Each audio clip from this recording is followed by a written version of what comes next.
What's up guys, welcome back to the channel. We're in the Grand National right now, and in a few minutes I'm gonna pull the car around into the other garage and I'm gonna put the front spoilers on, because I did put them on and I had to cut a bunch of the bolts out because they were all rusted in the bumper and stuff.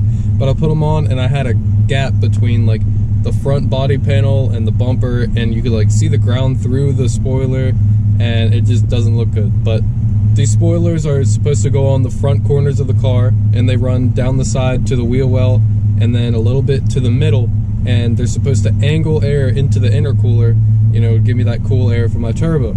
So we're gonna get in, we're gonna see if we can try to move the bumper up and get the connection between the bumper, the spoiler, and the body panel more flush so there's no gap.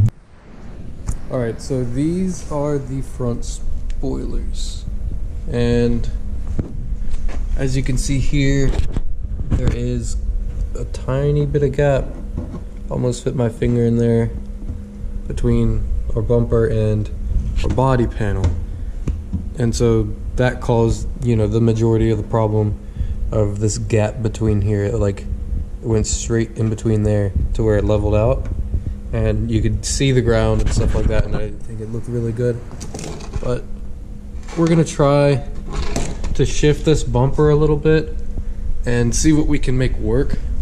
So I'm gonna jack the car up, I'm gonna get up under there and show you guys what I see. I found where I need to go to move the bumper up. I don't know why I didn't see this last time, but I guess I was just frustrated dealing with the old rusted out bolts. I'd put these in there afterwards just to make it easier, some new bolts for when I ever try this again. But this is where I'm gonna be, you know, doing most of this work.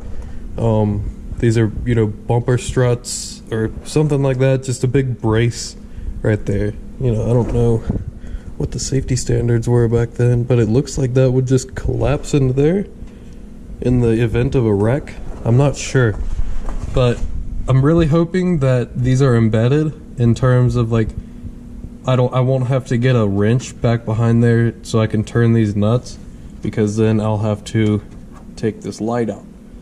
That's hanging a little far down. I need to zip tie that. Yeah, I don't want to take these lights out. That's going to be a pain. So I'm going to try to turn these and then go to the other side and turn those, and really just get a feel for what we're working with and if I'm going to have to take the lights out to get to those nuts. So yeah, I think this is all we're going to have to do to push this bumper up, really. And once that happens, then our spoilers should fit pretty flush. We got to the other side, and you know, most of these bolts are loosening up pretty good, and I actually did get some play in the bumper, but it's not really as much as I'd like. So I'm gonna push it up as far as I can, and really, like, that's really all I think I can do to get this to go anywhere. I don't see any room for movement over here on these braces, so I'm gonna push it up as far as I can. Hopefully I do get more room. Hopefully it closes this gap a little bit, and then we'll go on from there and just see what we can do to draw everything in. So that got pretty real. We actually do have this side on. We got our UMI Performance chassis brace right there. That's not really obstructing much airflow because it's scooping it up from the bottom, funneling all this into our intercooler, giving us cooler air for those horsies. This side gave me a lot of trouble. Had to deal with this fender flare being a little longer. But I did get around it, tucked it in behind there. It looks pretty good from out here. There's a tiny bit of gap between here and the body panel and stuff, but when you're up here and you're standing at the car, you can't notice it at all.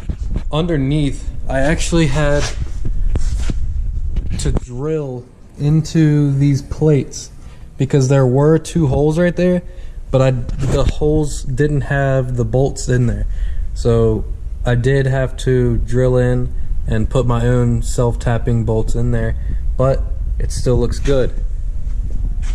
So here we are. Air dams are on. Air dams, spoilers, whatever. I'm gonna pull it out get it on the pavement, show you guys what it looks like, and then we'll go get our oil and stuff. All right guys, so we're gonna get in here. We've got the oil draining right now. Gonna make sure that's all getting all poured out and stuff so we can put some fresh oil in.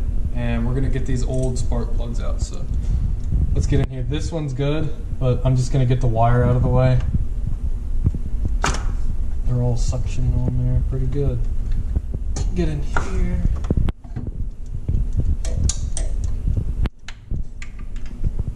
They're deep in there. I don't know why they made it so difficult to do maintenance on your car, but they did.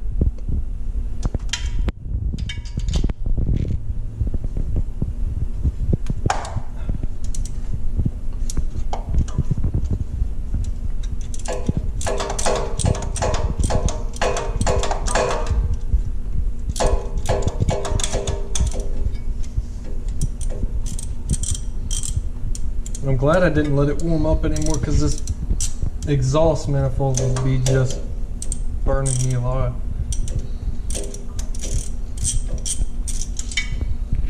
Right.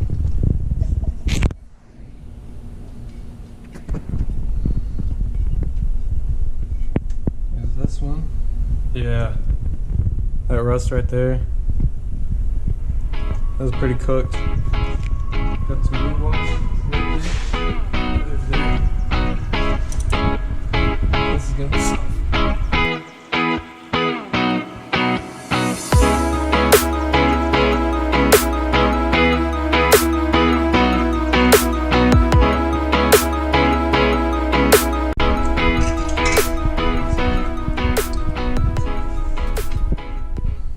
Alright, Cam, you said worse? Mm-hmm. I don't know if you'd call that worse or not. This is the other one.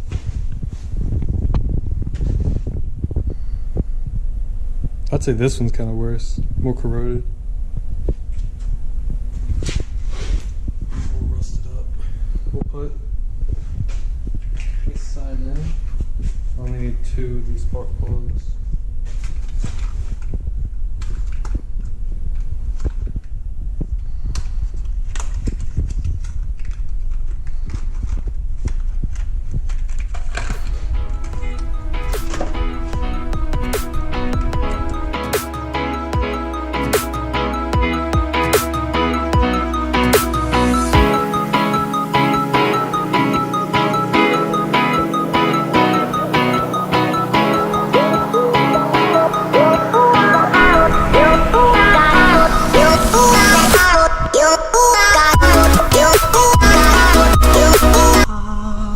Me that hurt.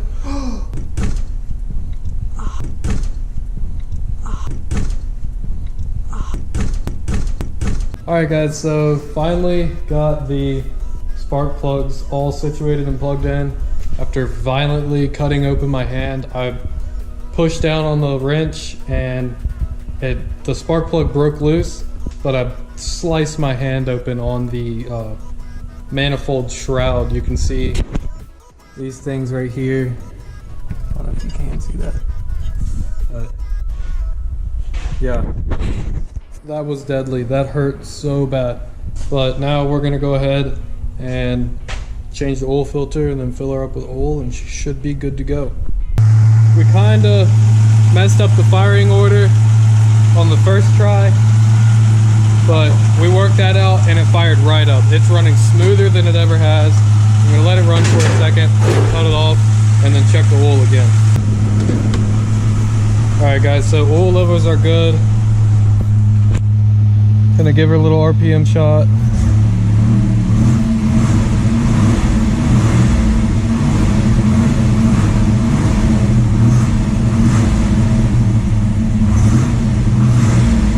With those new plugs and new oil, it definitely feels like it's running sharper, especially with the new plugs.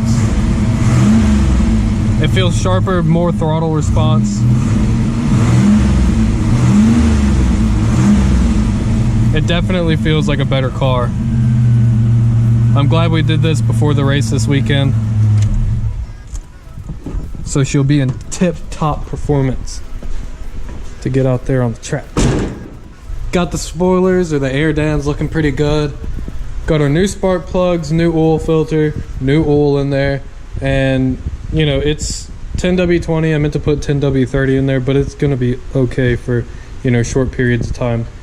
I'll put 10W30 in there in the next coming weeks and then run that for a while, but I really don't think it matters that much as we're getting into warmer months and stuff like that. So we've got quite a bit to clean up in the shop. Got to move all this back because the battery ran dead while we were sitting here. I really got to get a new battery and a new battery mount. It's being held on by a ratchet strap, so that's good. So guys, if you like this video of working in the shop, working on the Grand National, doing little stuff to, you know, make small improvements here and there, hit the like button. If you're stopping in for the first time or you haven't yet, hit the subscribe button, show that support. I'll catch you guys back here in a couple days. You guys will be seeing the track footage from on Sunday, and yeah, hopefully all goes well. Hopefully she sticks in there and maybe we'll throw up some good numbers and win. Who knows? But anyway guys, thank you for stopping by. Hope you liked the video. Have a great day.